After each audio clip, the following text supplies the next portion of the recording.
সেই অমূল্য রত্ন মালাধারী আর দেবেন্দ্র সেই মালাধারীকে ক্ষুদ্র জ্ঞান করি নিজ কষ্টের গলত করিলে অর্পণ। হে কষ্টে কে অমূল্য রত্ন ইহ কৃপা গুণ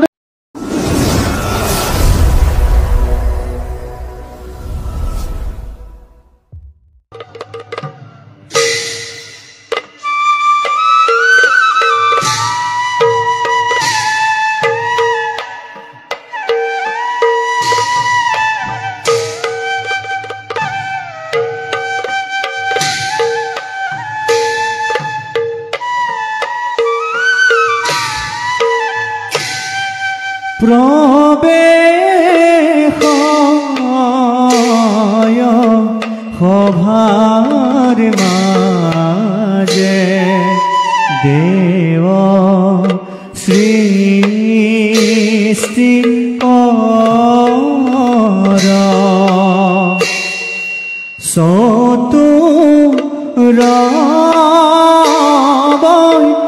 চতুৰবয়নে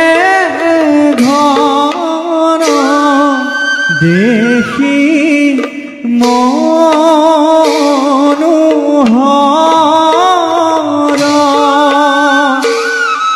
চতুৰবয়নে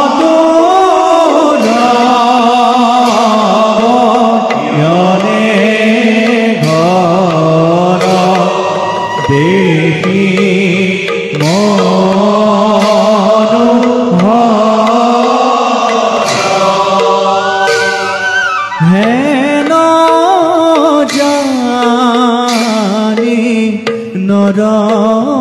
নৰলোকে এৰি আন কাম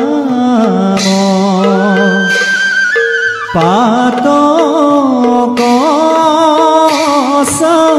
ৰূপ ৰাখি বোলা ৰাম ৰাম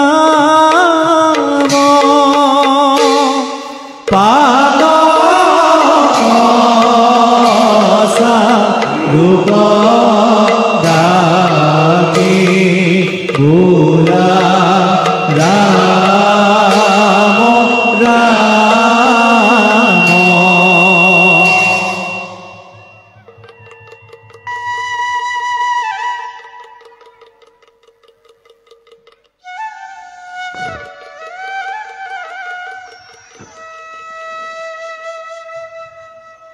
পৰম প্ৰভু নাৰায়ণৰ কৃপাত যদিও সৃষ্টিৰ মায়াজাল মই কৰিছো ৰচনা, তথাপিও পালনৰ দায়িত্ব নাৰায়ণে কৰিছে গ্ৰহণ। ৰুদ্ৰই সংসাৰৰ দায়িত্ব কৰিছে পালন। তথাপিও যেন সৃষ্টিৰ বুকুত অশুভ শক্তিয়ে কৰিছে বিৰাজ। সৃষ্টিত ঘটিছে যেন নানা অথন্ত। হে প্ৰভু নামি আহা গুৰুধামৰ পৰা, নামি আহি উদ্ধাৰ কৰা সৃষ্টিক তোমাৰ। ইহৰিত শৰণ ইলুয়াজি তুজৰে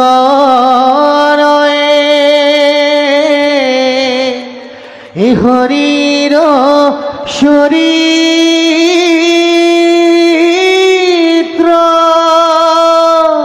শ্ৰৱণ কীৰ্তন কৰে ইদুৰ ঘূৰ অপাৰ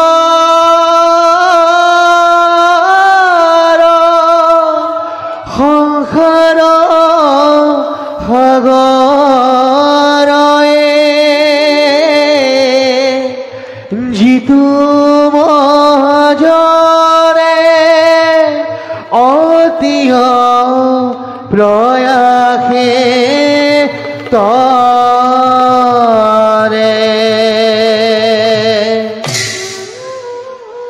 হে পিতা অধম উত্তর পরিপার করিব গ্রহণ কল্যাণমস্তু। পিতা ওঠা নারদ, পিতা তোমার সংগীতারু বিনর ঝংকারত সৃষ্টি যেন বৈছে শান্তিৰ নিজৰা।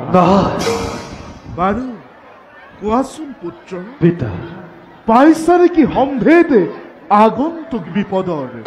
হে পিতা অমঙ্গল বিপদৰ নোৱাৰি বুজিব সংকেত লহৰি আহিছো মই আপোনাৰ সমীপে। মাত্ৰ যেন হয় অনুমান এক ঘোৰ অমঙ্গলৰ সন্মুখীন হব সমগ্ৰ দেৱতা সমাজ। কিন্তু কেনেকৈ?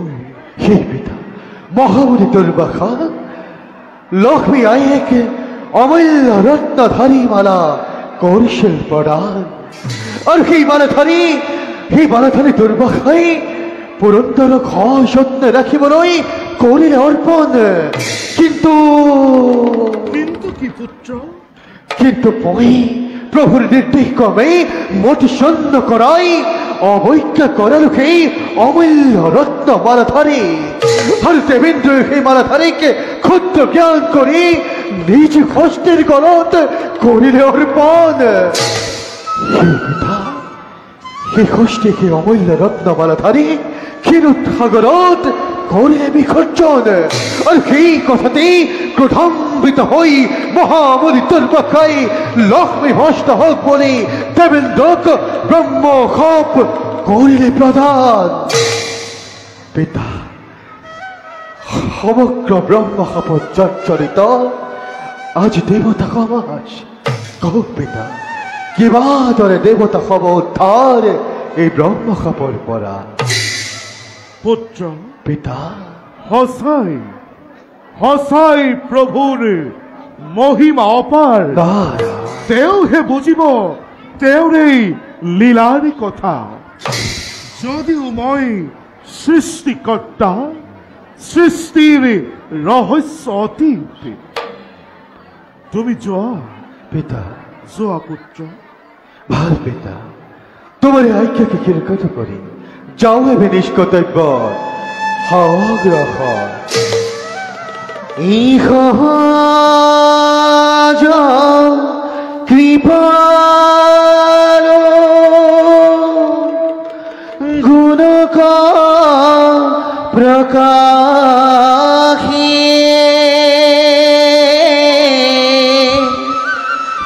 ধরিয়া সাহারি ভকত বৎসল নাম এ ধেনু যেন মতে বৎসক ইপাল